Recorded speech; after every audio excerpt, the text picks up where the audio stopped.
Dia timbulnya cadangan pembinaan laluan berjalan kaki ni mesra OKU. Apabila kita tengok kawasan tu sebenarnya kawasan laluan yang sedia ada dalam keadaan agak malap dan sebagainya lah. Jadi kita ambil pendekatan membina laluan yang baru dengan material yang terkini supaya memberi keselesaan kepada pengguna laluan itu.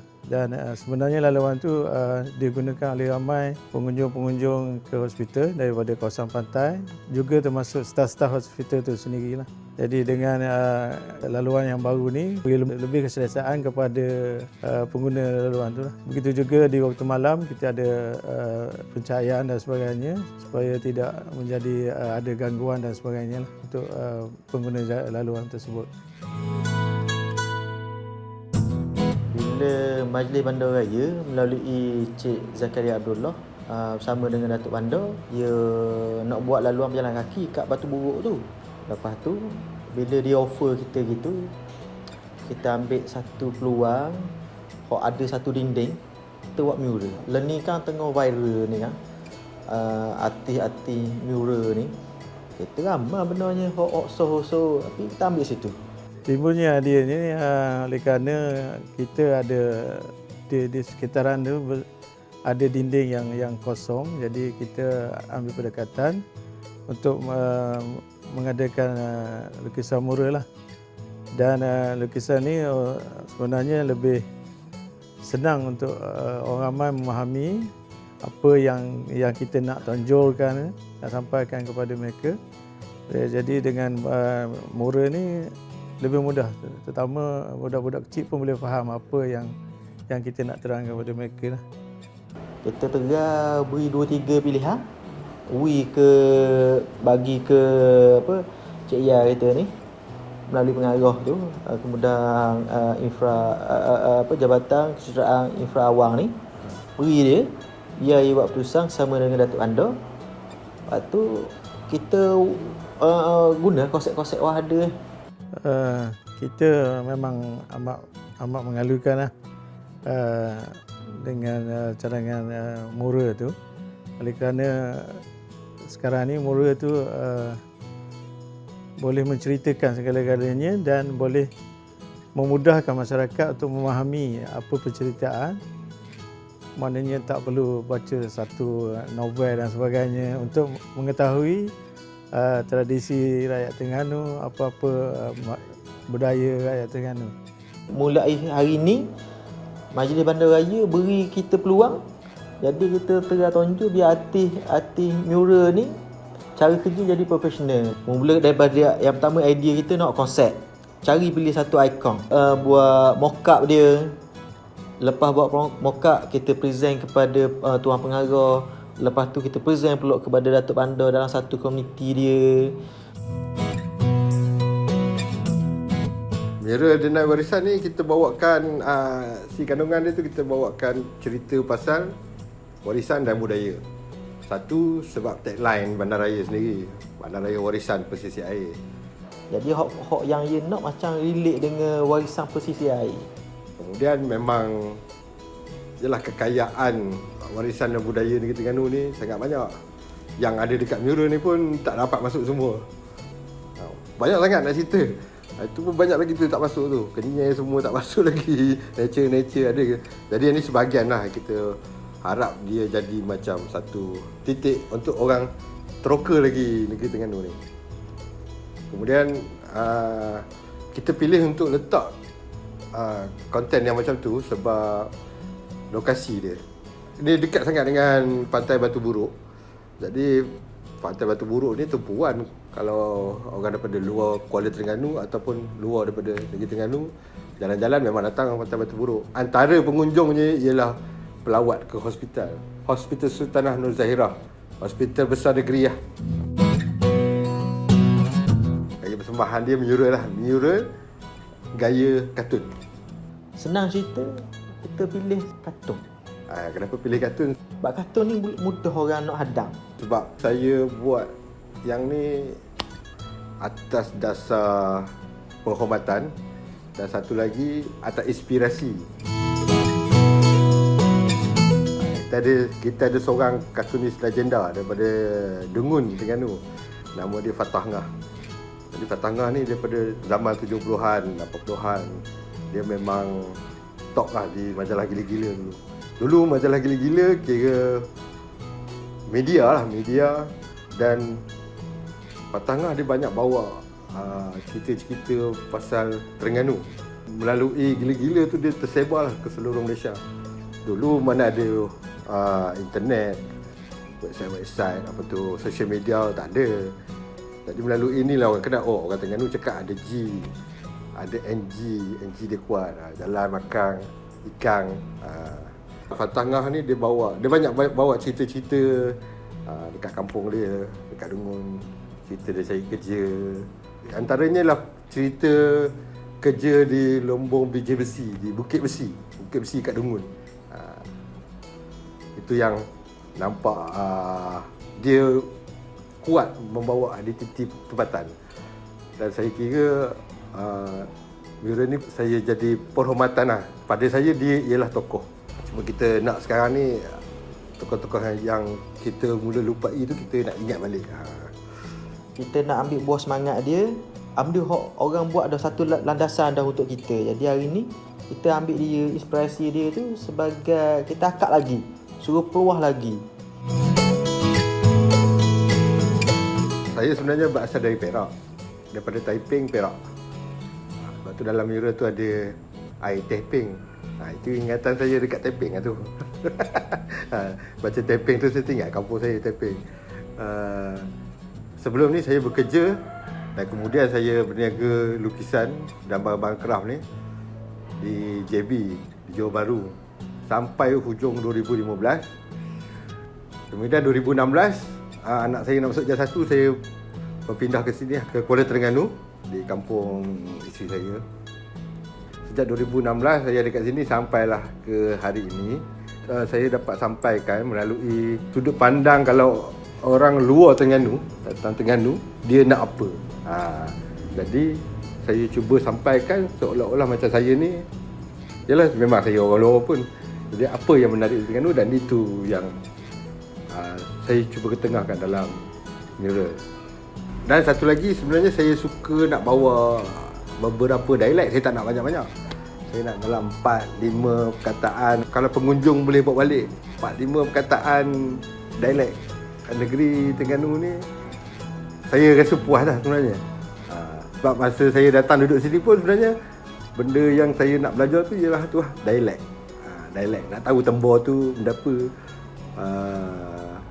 teping ke tebing, Teluk Agong tu benda apa. Jadi saya harap ini jadi memori yang tak perlu bayar. Memori yang percuma. Cuma perlu baca je. Ataupun dengar yang saya punya kereta maya tu lah. Nanti suara saya akan berkumandang dekat situ. Scan QR code tu, nanti saya akan teman anda semua dekat dalam handphone.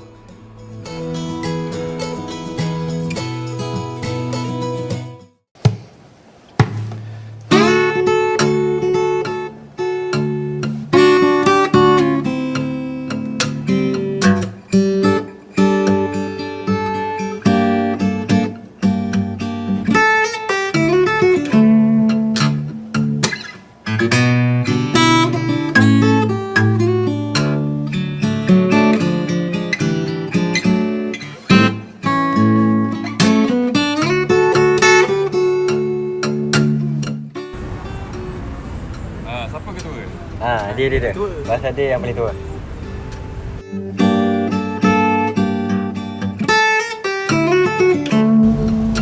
Perasaan suka dan gembira sebab dapat kerja, boleh buat kerja dan dapat duit, dapat pintis.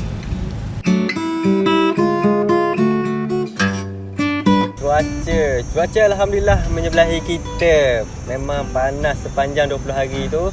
Tapi ada 2 hari hujan. Tapi kita orang terus sambung lepas hujan tu.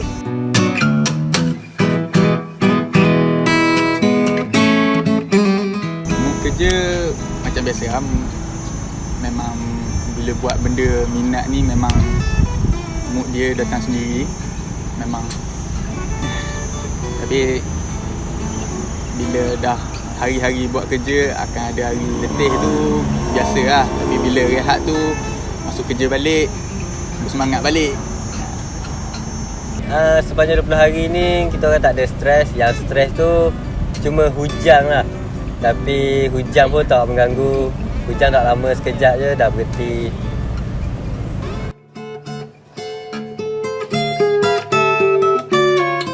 Berapa hari kerja dalam masa lebih kurang 3 minggu.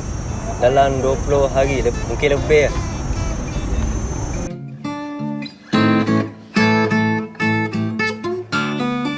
Bermula dengan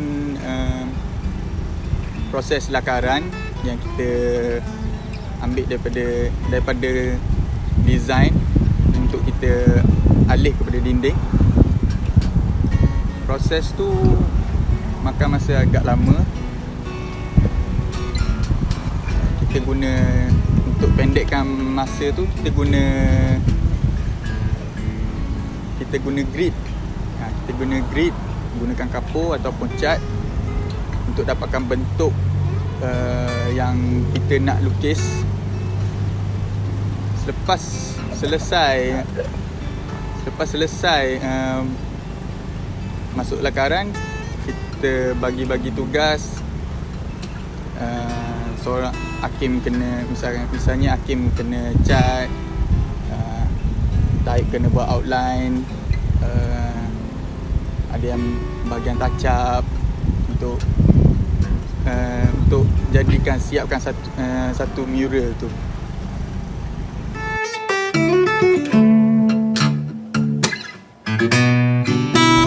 Untuk bahan melukis ni macam biasa kita guna berus, kita guna plate, kita guna cat. Untuk cat ni kita guna cat emulsi ataupun cat simen ataupun cat dinding, ataupun orang panggil cat rumah lah. Untuk yang bahagian luar rumah, sebab kita nakkan ketahanan dia tu, kita guna yang outdoor punya. Cat ni biasa tahan dalam 5 ke 6 tahun ataupun lebih.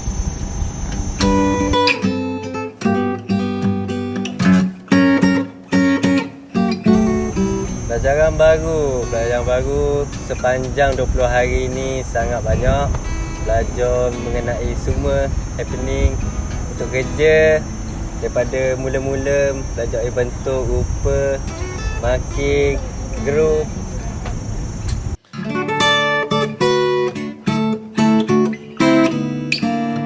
Ini peluang untuk pelukis bekerjasama dengan pihak PVT. Kalau yang projek ni MBKT lah. Jadi MBKT dapat memahami kehendak pelukis dan pelukis pun dapat memahami kehendak PVT.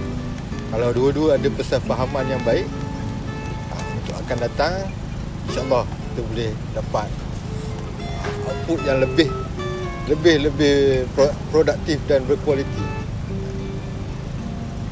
Sekian.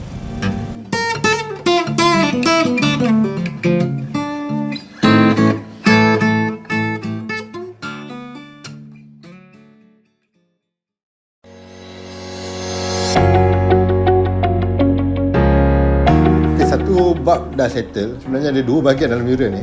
Satu ialah biayaan dari Majlis Bandaraya Kuala Terengganu untuk buat mural dan konten.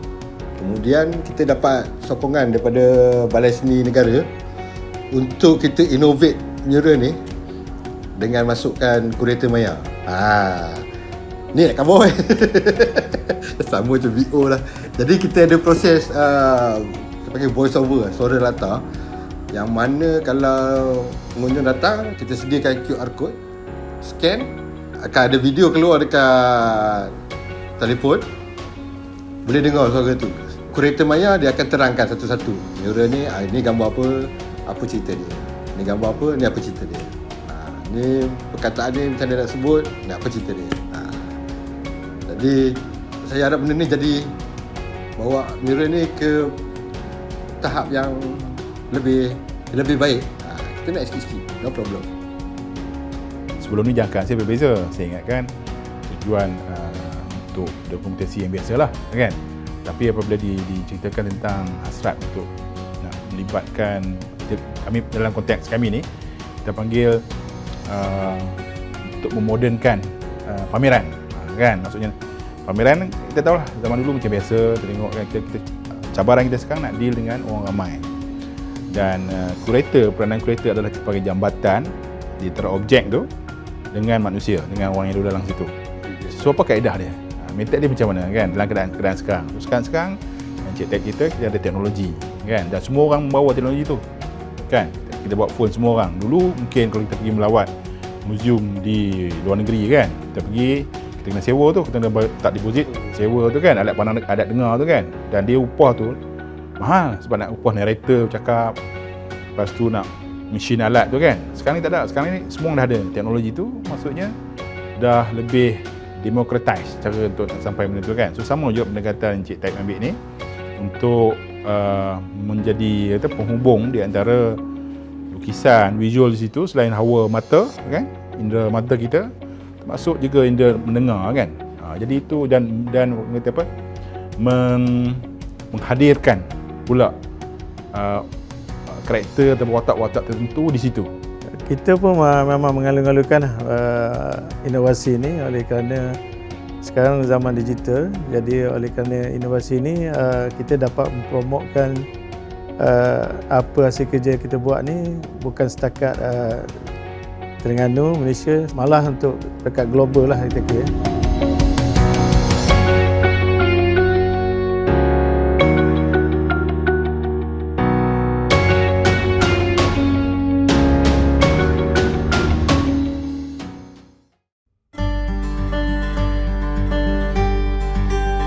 Mana hari ini berterima kasih sangat pasukan AU mana telah kerjasama dengan Majlis Bandaraya untuk menjayakan mural Dena Warisan melalui pertukaran KPKT. Terima kasih banyak kepada Datuk Noh Hisham, Datuk Ketua Pengarah, Datuk Bandar, Datuk Razali Saleh, kepada Pengarah Ketua Jabatan Encik Zakaria Abdullah, Encik Sufi, dan berterima kasih juga kepada Unit Perancangan dan Pelaksanaan Projek UPP Majlis Bandaraya beri peluang kepada kita untuk menjayakan ini.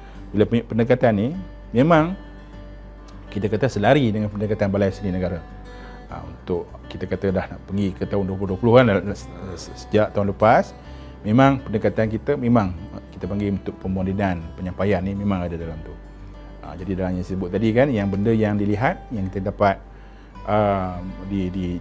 dicerap oleh indrawi kita. Satu lagi benda yang kita tak nampak, yang unseen ni. Macam mana nak memperlihatkan benda yang tak nampak ni adalah dengan inilah yang hasrat pelukis sendiri, proses itu dengan teknologi ni. Jadi kami cukup kami rasa seolah macam kita cakap bahasa yang sama lah, kan. Balai kat KL ni kita rasa ada satu kumpulan pelukis di Kuala Terengganu, ada rupanya kita fikir benda yang sama. Baguslah, kita rasa sangat kami bukan seorang-seorang lah. Jadi pihak Taib pun, pelukis pun rasa bukan seorang-seorang juga, kan. Kita nak yang akhir sekali manfaat tu dapat pada masyarakat kita, keseluruhan komuniti kita, masyarakat kita, kan, orang ramai. Itu betul. Itulah saya rasa sangat pendekatan yang sangat baik lah. Ni sekarang zaman tahun 2021 lah. Saya sebenarnya ada baca satu buku daripada Balai Seni. Dia nama Malaysia Graffiti Database, MAGAT. Okay, kalau kita tengok balik dalam tu semua pejuang-pejuang lah. Dulu dia orang ni main graffiti dekat Kuala Lumpur, banyaknya kat Kuala Lumpur. Dulu graffiti street art ni orang masih belum boleh terima, jadi dia orang dah berjuang. Walaupun ada yang buat tu pun yalah, ada orang tak suruh pun dia orang buat, sampailah seni jenis tu boleh diterima masyarakat. Dan kami yang generasi kemudian ni sebenarnya dapat manfaat daripada perjuangan orang-orang yang lepas tu lah. Jadi ni pun antara ucapan terima kasih lah. Jadi saya ambil kesempatan kat sini nak ucap terima kasih atas perjuangan saudara-saudara graffiti artis.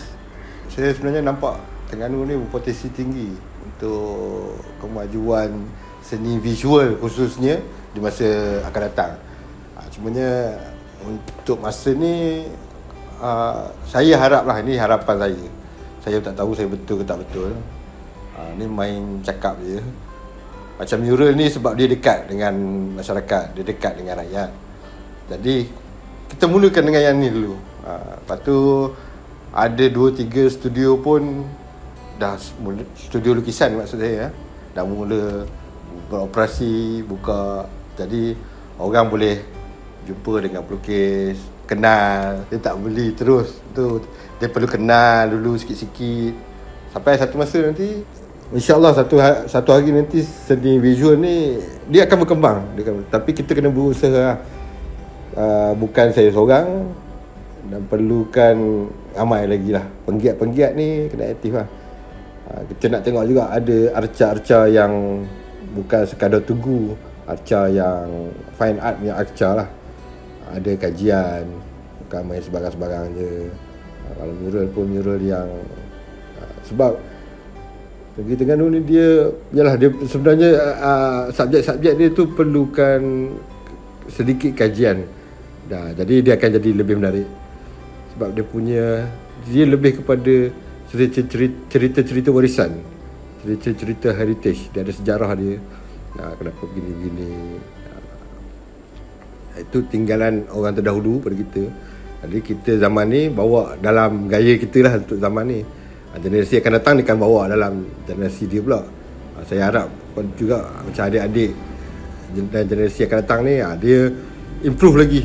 Dia tingkatkan lagi apa idea-idea. Saya tak tahulah lepas ni mungkin idea pameran atau pokok ke. Hari ni mungkin kita dengar kita gelak, tapi siapa tahu satu hari nanti kan pameran dekat pantai ke.